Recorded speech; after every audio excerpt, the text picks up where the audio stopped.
igihe cabonane abantu barabesha bariko barategura iminsi mikuru kugira ngo baronke ivyambagwa n'ivyo barya n'ivyo bafungura kugira ngo bagende gupinzanya mu babanyi. Dusomye imigani igice ca 20 umurongo wa 18 haravuga ngo duhere kuri 17 gato haravuga ngo indya z'ibinyoma ziraryohera umuntu ariko hanyuma zikamuhindukirira urusekebuye mu kanwa kiwe. Abantu bizigira inyama z'abantu, bakizigira inkomezi z'abantu, bakizigira ububasha bw'abantu.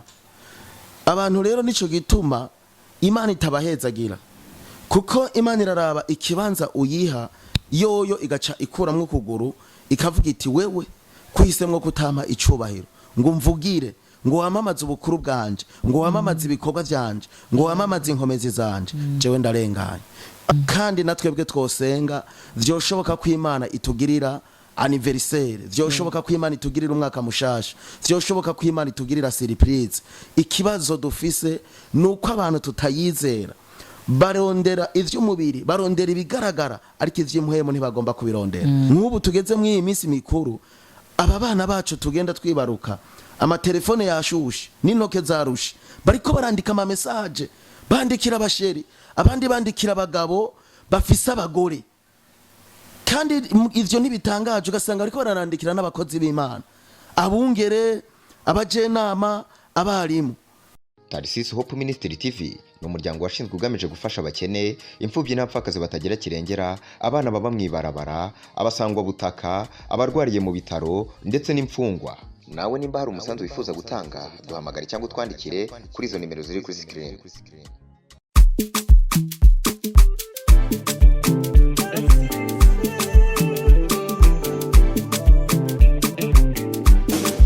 Tunawasalimu nyote mko mnatufata wapenzi wa Tarsis Hope Ministry TV. Tunasema asante kwa kuwa naendelea kutufata. Tunawashukuru sana. Turabashimiye cyane mwege mwese abakunzi ba Tarsis Hope Ministry TV mutayengeshanya kudukurikirana. Rero turi kumwe n'umukozi w'Imana hano, aho mubona abakozi b'Imana beza. Ino munsi twaruse umukozi w'Imana w'Ibogare, ndabona neza yuko asayangana, turabona neza ko asa neza. Umukozi w'Imana turakura mugiki. Ndabaramukije neza cyane. Urakoze cyane, urashobora kutubwira amazina yanyu, mwitwa bande? Ku mazina yanje nitwa Prophete Nduwimana Dieudonné Batazira Fire. Nkabasenga mu ishengero rya Eglise Vivante. Urakoze cyane. None fire gisigura iki apotre?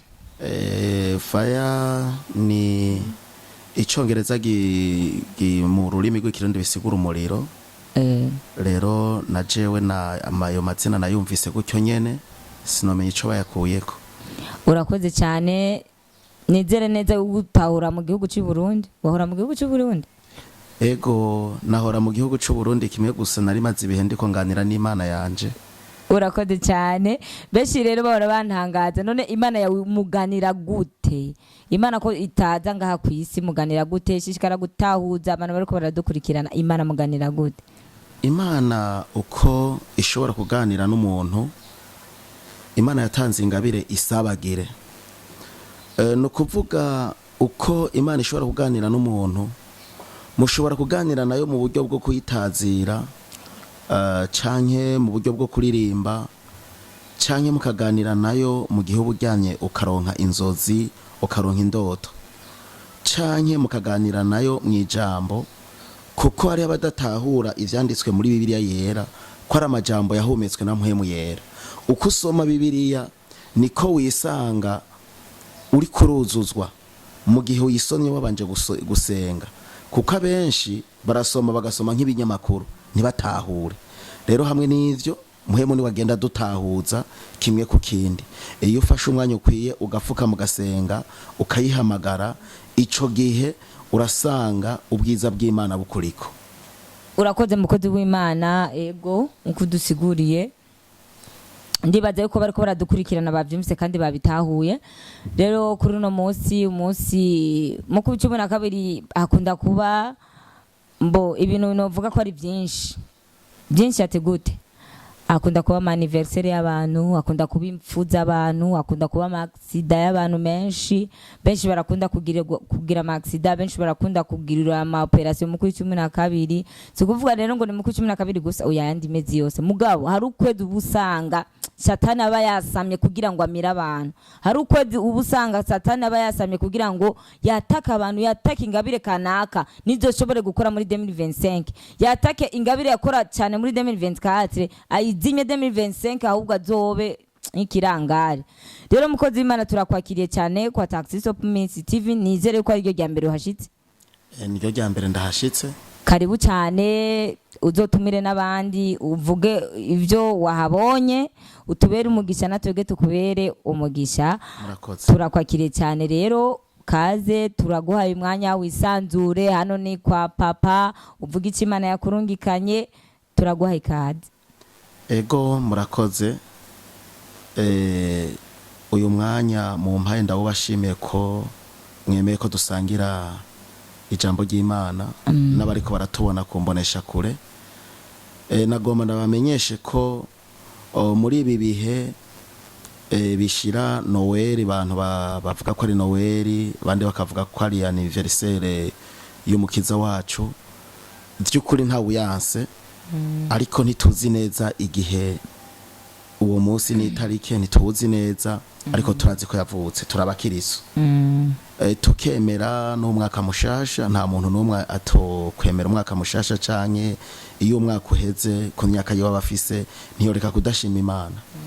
Ikibazo rero kihari, mwari muvuze ngo abantu barapfa mw'ivyo bihe cyane ngo canke ukwezi, nta gihe na kimwe badapfa, ariko nagomba ndabamenyeshe ngo ndabona ijambo ry'Imana hariya muri Yesaya rigenda ritubwira ngo ivyaha vyanyu ngo nivyo bizobamara, ngo nivyo bizobica. Mu gihe ca Noel abantu barabesha, bariko bitegurira iminsi mikuru. Igihe ca Bonane abantu barabesha, bariko barategura iminsi mikuru kugira ngo baronke ivyambagwa n'ivyo barya n'ivyo bafungura, kugira ngo bagende gupinzanya mu babanyi. Ivyo rero birahari. Iyo rero utanguye uwo mwuga ukubesha cyangwa undi mwuga utandukanye n'ubugombe bw'Imana, Imana ntabwo ishobora guceceka. Uburiko wikwegera abadayimoni ugasanga uragize isanganya. Yesu nashimwe. Ivyo bintu rero abantu benshi nagomba mbere ndabarungikire nk'itangazo rivuga ngo Noel n'indi minsi ni minsi nk'iyindi, nabonane n'iminsi nk'iyindi, ahubwo bofungura uko bahora, bagakoresha uburyo uko bahora, kuko iyo minsi mikuru yirenganye mu muryango hasigara ikinogo, abantu kabandanya babesha kwa kundi.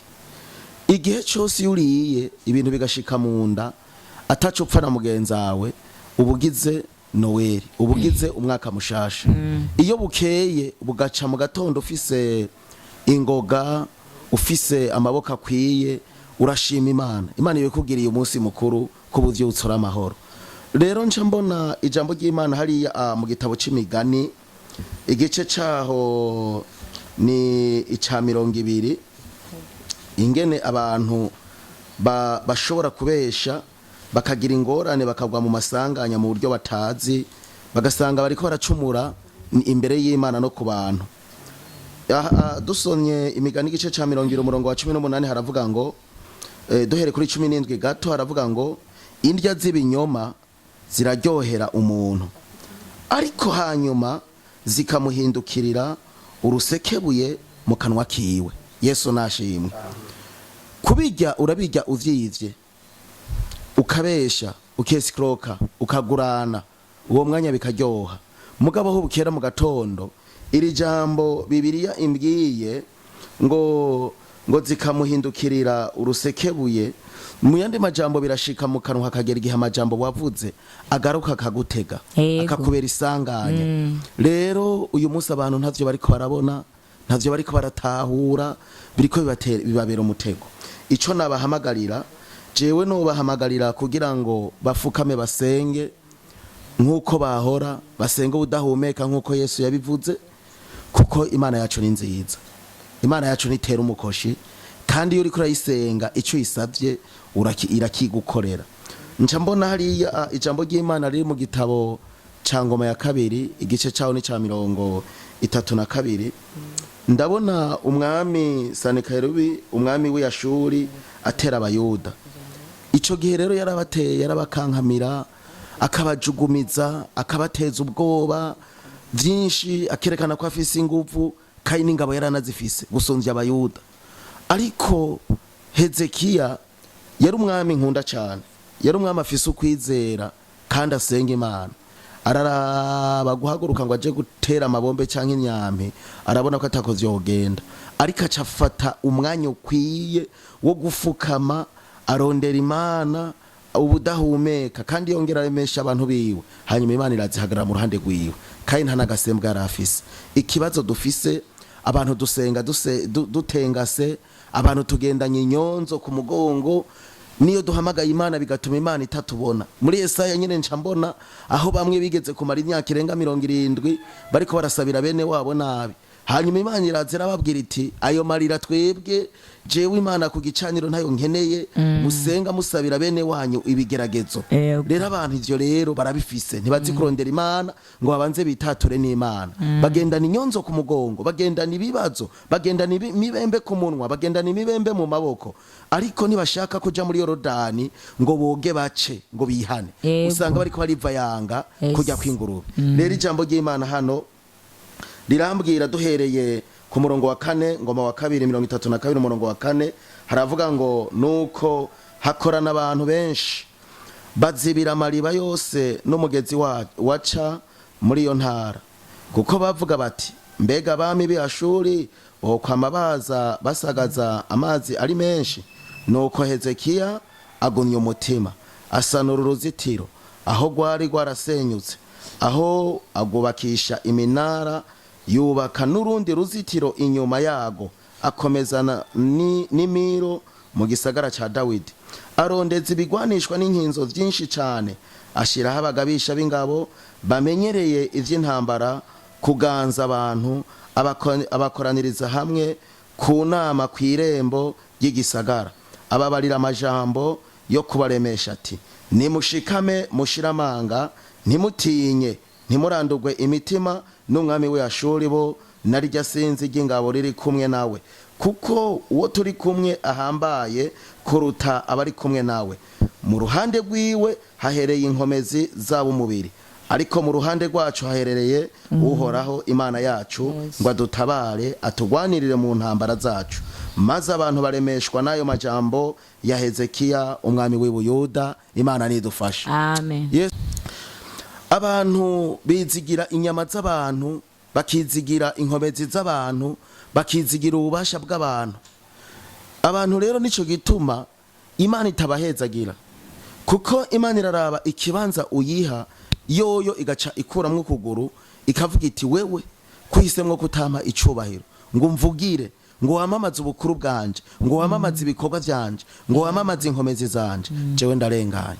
Ariko uyo Hezekiyeli wewe no mu kuremesha ubu bwoko bw'Abayuda yaravuze ati ntimucike imitima, ntimuranduke imitima, kuko ujya mwami w'Ashuri iwiwe haherereye abantu bo mu bantu, yishimiye inkomezi z'abantu, yishimiye ibigwanishwa, ariko mu ruhande rwacu haherereye Uhoraho. Babona kugwana baratsinda. Mbere mu Bayuda ntibiriwe baragwana, turabona neza ngaho bandanije usoma muri Ngoma ku murongo wa 21 umurongo umwe gusa havuga ngo nuko Uhoraho arungika umumarayika atikiza abahizi bose n'abakuru n'abagabisha b'ingabo z'umwami w'Ashuri aho bari bashagaje. Nuko uwo mwami asubira mu gihugu ciwe amaramaye, maze ashitse mu rugo mu ngoro y'ikigirwamana ciwe, abo yivyariye bahamwicishiriza inkota. Uko ni Uhoraho yakijije Hezekiya n'ababa i Yerusalemu abakuye mu maboko ya Senikerubi umwami w'Ashuri no mu maboko y'abandi bansi babo, nuko abaha impore impande zose. Uwo yabahaye impore si umwana w'umuntu, wabahaye impore n'Imana yo mwijuru. Kandi natwebwe twosenga vyoshoboka ko Imana itugirira anniversaire, vyoshoboka ko Imana itugirira umwaka mushasha, vyoshoboka ko Imana itugirira surprise. Ikibazo dufise nuko abantu tutayizera, barondera ivy'umubiri, barondera ibigaragara, ariko ivy'impwemu ntibagomba kubirondera. Ni waja mu nzu ugafukama ukabwira Imana ngo Mana ndagomba uwungirira Noel, ndagomba uwungirira umwaka mushasha, canke mu minsi izoza ndakeneye uwungirira Pasika, Imana ntizoceceka. Ntizoceceka kuko aba bantu kugira ngo baneshe marayika atindaze.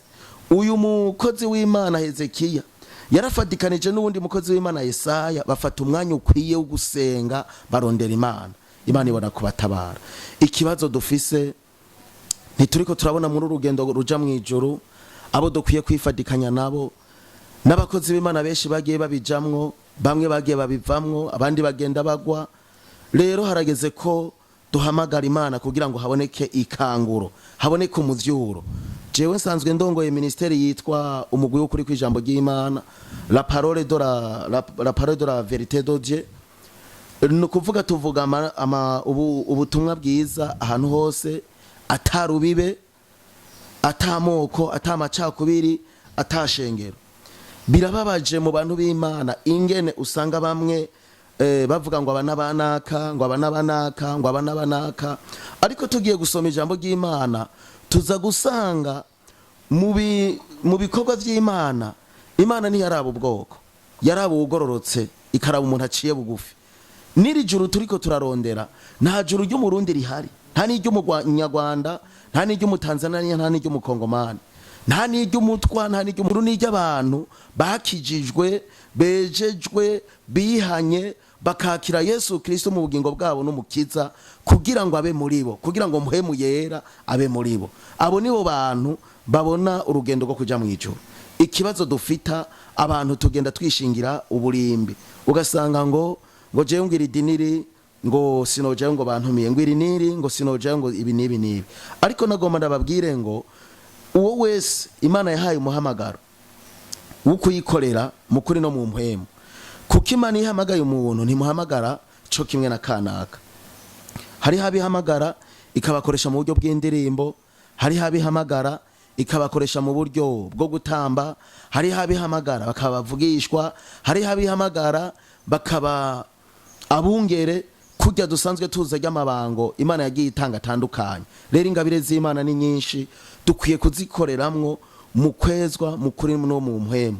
Ikibazo kihari turivanga. Nk'ubu tugeze mu iyi minsi mikuru, aba bana bacu tugenda twibaruka, amatelefone yashushe n'intoke zarushe, bariko barandika ama message, bandikira abasheri, abandi bandikira abagabo bafise abagore. Kandi ivyo ntibitangaje, ugasanga ariko barandikira n'abakozi b'Imana, abungere, abajenama, abarimu. Ivyo nivyo bibabaje kino gihe. Ivyo Imana irabiraba ikarungururirwa. Nikibuza rero yuko abo bantu ikigaruka ikabateza ivyago, haba ku ruhande rw'uwo mugabo, haba ku ruhande rw'uwo muntu ariko arandika message, ntibicecekera ngaho. Niyo mpamvu muri rugendo turiko turajamwo tugenda mu ijoro, dukwiye kumenya abantu turi kumwe mu rugendo bariwe. Hariho abantu baduteza ivyago mu rugendo, hariho abantu baduteza ibigomezo tukabisitara ko turi mu rugendo ruja mu ijoro, bakatubera urusika, bakatubera amahwa. Abo rero nipfuriza abantu bose bariko baratwumviriza, usenga Imana ishibure ibagukurire mu nzira, uramiriza urugendo kugira ngo uyu mwaka ushike mu nyishu yawe nziza. Igihe cyo gukomera amashi abantu kirangire ku buzima bwanyu, ndakibatangarije, kirangire ku buzima bwanyu. Uyu mwami yabwira ngo Hezekiya ngo nagenda mukomera amashi, ngo amwisabe, ngo kuko yo bafatisha intoke, ariko niye bari bazibanga afise mu mutima. Ni nkuko no mu bantu mu bwoko bw'Imana hari abantu uyu munsi bariko baracurikwa, bariko baracuranguzwa, bariko baragirirwa nabi, ariko ntibamenye ibanga bafise bagendana, ntibamenye ko ari abakozi b'Imana. Imana ibongera amavuta abo bantu aho bari hose, Imana ibakomeze, ibongera imbaraga. Uyu mwaka w'ibihumbi 2025 2025, Imana ibombe kuwundi mutamana w'inkomezi, kandi muri bo mu mitima yabo habikanguro ryo kuzura muhemu yera, baharanire kuzura muhemu yera. Imana iracari ya yindi na bugingo n'ubu ntabwo izahinduka, izokama ari ya yindi. Imana nibahezagire. Murakoze abantu mwese twari kumwe, mwariko mwumviriza rino jambo ry'Imana. Umwami Yesu abahezagire. Urakoze cyane pastor. uratubwiye ubutumwa bwiza bushobora kuremesha inshuti zacu muri bino bihe vya Noheli ndetse none akabazo gatoyi no kubaza canke impanuro woha runo rwaruka wavuze ko muri bino bihe vya Noheli urwaruka rwinshi ruriko rurandikira abasheri babo aho na benshi usanga babasaba duhurire mu mahoteli canke mu babare runaka none nka wewe nk'umuvyeyi wa benshi woshobora guhanura iki urwo rwaruka muri kano kanya ruri muri ivyo bintu? Ego murakoze cyane rwose. Harya umwana si umwe n'uw'igihugu, murakoze cyane. kandi umwana ntagirira akamaro igihugu gusa camwibarutse, arashobora kuba umuhizi akaja no mu yandi mahanga.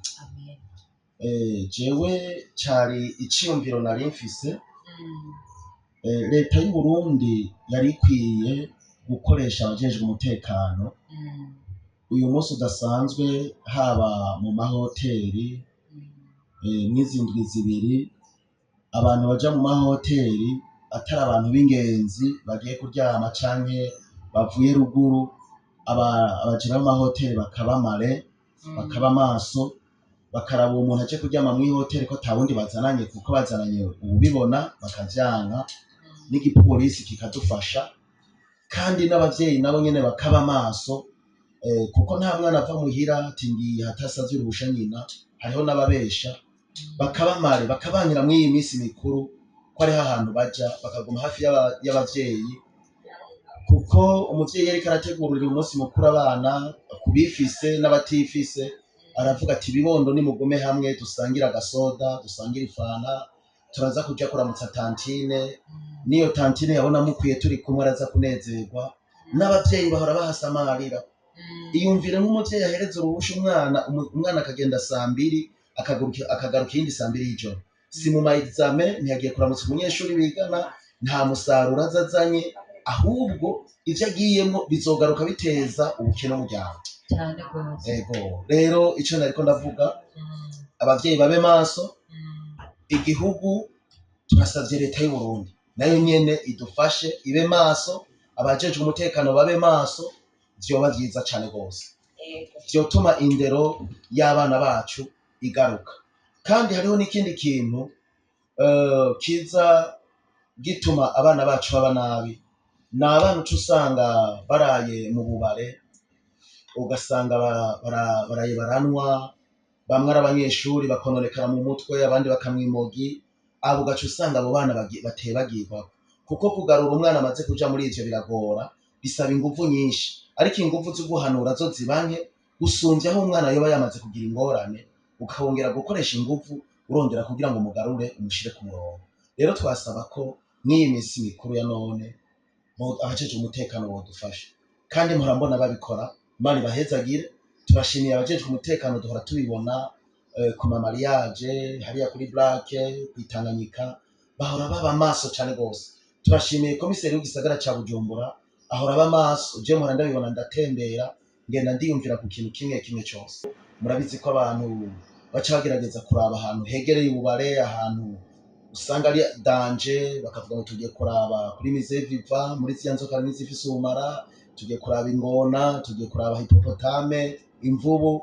Abavyeyi nabo bagasamara, hariho n'abasamara bagaca baguma mu matelefone kubera baba bamaze kunywa, imodoka ugasanga zabagonze. Ivyo vyose rero nibirya mwagiye muvuga ngo kubera iki iyi minsi mikuru iriko iregereza impfu zihuta kubaho cane. Rero nivyo ndiko ndabereka n'ingene abavyeyi babaho mu buryo bwo gusamara. Meme n'abasenga baca bihutira kuja kurondera ivyo gukora iminsi mikuru, kuba ku mazamu ngo basengere iminsi mikuru, kuko satani we niyicaye arahagaze n'abasirikare biwe, kuko Pawulo yarabivuze neza ngo abo tunigana saba inyama n'amaraso, tunigana n'imuhemu mbi z'ahantu ho mu kirere. Dukwiye kuba maso udahumeka. Ego urakoze cyane mukozi w'Imana kutubwira bino jambo. Namamvuga ati ijambo rije riba rije ari rishasha, kuko uko jewe no risigura siko nuriya risigura, uko mwe Imana yabigutahuza siko na jewe binahuza. Rero abantu tureke kumenyera Imana, tureke kumenyera abakozi b'Imana, tureke kumenyera ijambo ry'Imana, ijambo ry'Imana rije riba rifise impamvu rije. Haleluya. Amen. Rero murakoze cyane mwebwe mwese bakunzi ba Taxis of Ministry TV mutayingishanya kudukurikirana, mwakoze cyane. Mushishikara mudukurikirana, mushire ko commentaire, subscribe, abone, akaboro byose. Haleluya. Rero ndabakunda cyane, mwakoze kudukurikirana. Ndibaza neza na Taxis hariya ariko arabyumva kanoweri ko tugakeneye. Cyangwa umuvyeyi ndamukunda gose, umuvyeyi ayo sinavuga mbere ave nihore. Murakoze cyane rero, naho ubutaha, bye. Taxis Hope Ministry TV ni umuryango washinzwe ugamije gufasha abakene, imfubyi n'abapfakazi batagira kirengera, abana baba mwibarabara, abasangwa butaka, abarwariye mu bitaro ndetse n'imfungwa. Nawe nimba hari umusanzu wifuza gutanga, duhamagare cyangwa utwandikire kuri izo nimero ziri kuri screen.